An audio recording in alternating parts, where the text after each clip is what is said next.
When our little group of 5 set off to find the drowned village of Anders Mill, we had gone in 3 canoes.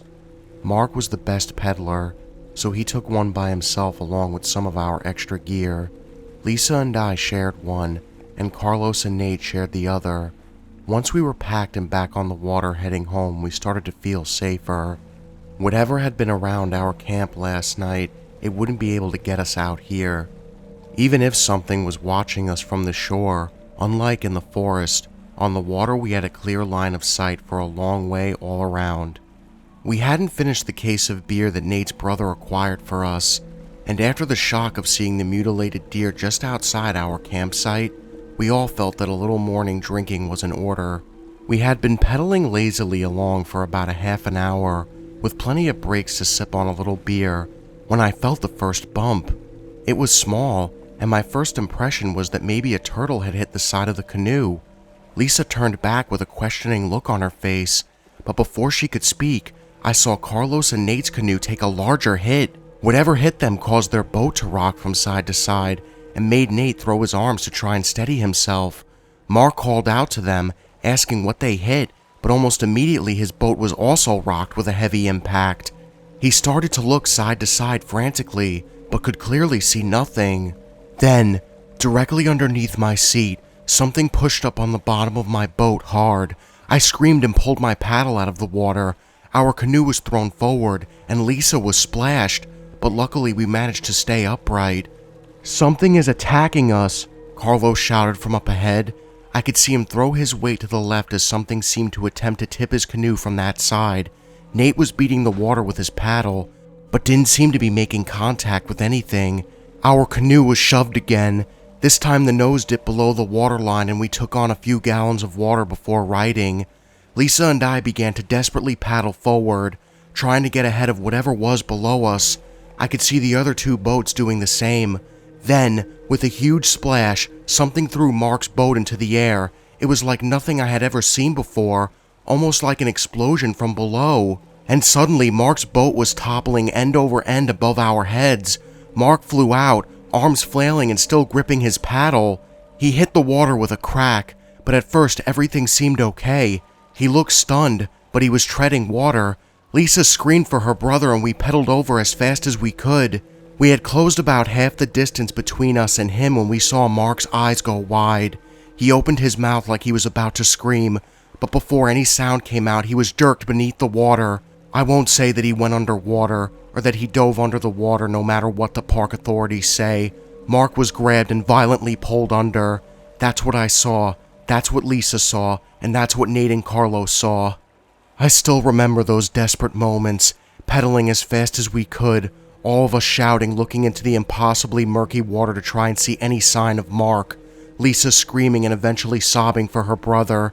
Those were some of the worst moments of my life.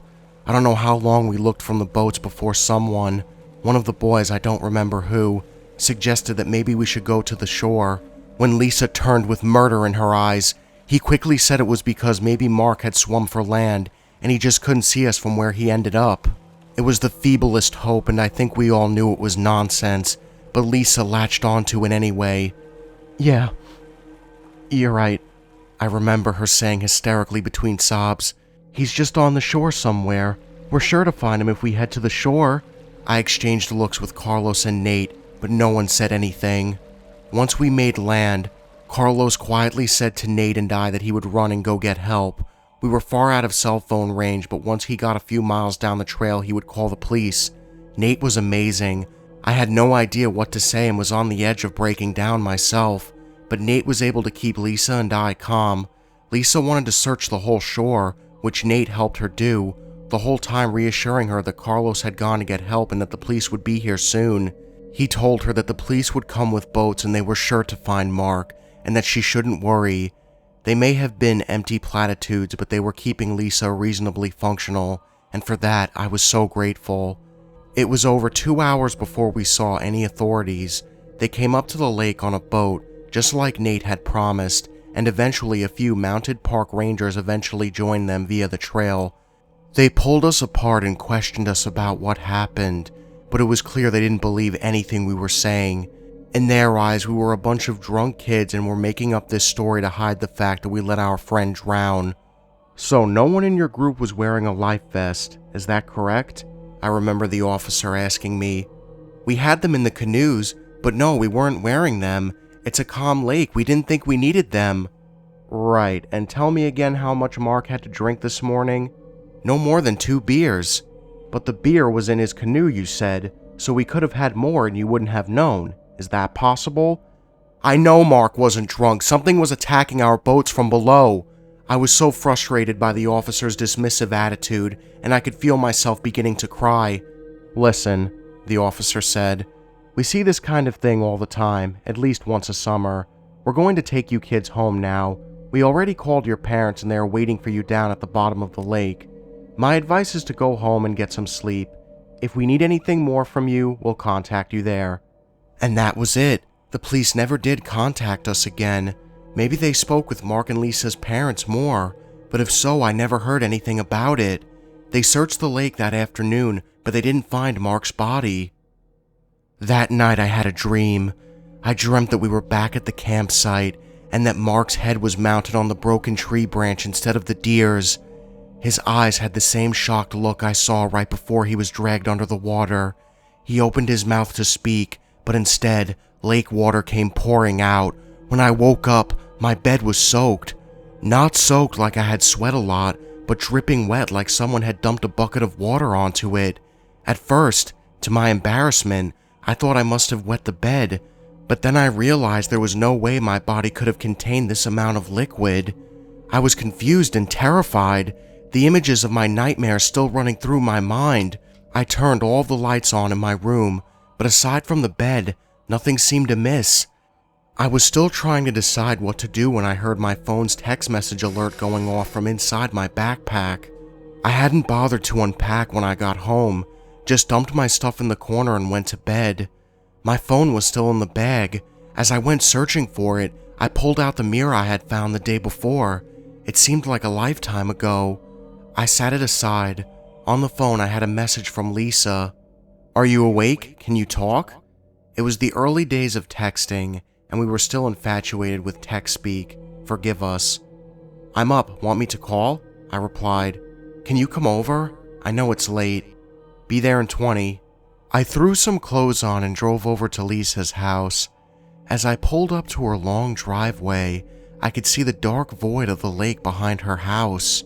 Part of me wondered if her parents would stay here after the lake had claimed their only son. Lisa's room was on the ground floor on the side of the house and had a large casement window that she and I used to come and go unnoticed throughout the years. I walked around the side of the house and tapped the window. Lisa threw it open with surprising speed and yanked me in. I barely had time to sputter an objection before Lisa was slamming the window shut behind me and locking it. Did he see you? She demanded, pulling the curtain shut and checking that no crack of light showed through. Did who see me? The man standing by the lake. Lisa ran across the room and turned off the only light, a small bedside lamp, throwing the room into almost complete blackness, save for the glow of her clock radio. She then lifted the smallest corner of the curtain and peeked out. There is a man standing on the shore of the lake. He's been out there for about 15 minutes now. He showed up just after I texted you. Lisa motioned for me to come look with her. I did, but could see nothing at all in the pitch black. I can't see anything, I said uncertainly. He was there, just standing on the edge of the water, staring up at my window, Lisa said frantically. At first I was excited because I thought it might be Mark, but then I wondered why he just stood there staring. Why didn't he come up to the house? Then I thought he was too tall and too big to be Mark and started to freak out. Lisa, do you think you might have been dreaming? I asked as gently as I could. I don't see anyone. Lisa went back to the window and looked out again. He's gone. Where did he go? I led Lisa away from the window and turned her bedside light back on. Whoever it was, he's gone now, and the door and window are locked so we don't need to worry, I tried to reassure her. Lisa looked back at the window suspiciously. I guess, she said. Maybe I just don't want to be alone tonight. I get it, I said, and I gave her a hug. We ended up sitting up all night in her bed watching old episodes of I Love Lucy. Neither of us wanted to sleep, but we didn't particularly want to talk either. It was just good to have company and the mind-numbing distraction of a classic sitcom.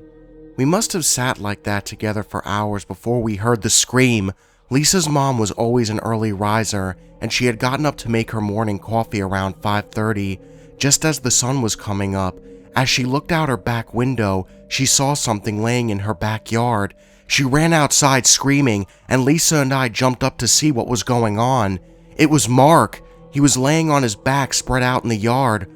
For one horrible moment I thought he was alive, and that he hadn't drowned and it just had taken him all day and night to walk home. But as I got closer, I realized that there was no way he was alive. His eyes were open and he was staring at nothing. His mouth hung open. His skin was pale and bloated looking. His hair and clothes were soaked. Mark was dead, and he had clearly drowned, but the police were never able to explain how his body came to be in the backyard, a full 50 feet from the newly receded shoreline. Lisa, disenchanted with the police after our treatment the day before, said nothing about the man staring at her from the edge of the lake in the middle of the night. Hey guys, thank you all for watching, and if you enjoyed this video, make sure you hit that subscribe button and join the Nightmare Army. I'm always looking for new soldiers in my Nightmare Nation. So guys, I hope everybody has a great weekend, and I hope everybody has a great Friday as well. Oh man, so what's everybody doing for the weekend? I'm seeing Sausage Party tonight, just like I said in my last video. I really hope it's funny because, like I said, summer movies so far this year have just been bleh. Hasn't really been a bad summer for games, though. There's been a lot of games, a lot of announcements at E3. I've been debating on getting the game No Man's Sky. I'm not 100% sure if I want to get it yet, just because I heard some rumors that it's like a giant grind fest. And, I mean, if anybody has played the game Destiny like I have, that game is a giant grind fest too. I mean, I got sick of that game pretty damn fast. I mean, I played it up until the Taken King came out. I did the raid a few times and had a lot of very angry nights with it. So, I don't know, that's not really a game that I like to play a lot, but I want to know, guys, what are some really underrated games that you think you guys can recommend me? Because I'm a big gamer, I'm pretty sure you guys know this out of all the video game quotes and shit that I usually spit out. But anyways, guys, thank you all for watching, and just remember, the best ideas always come out of nightmares.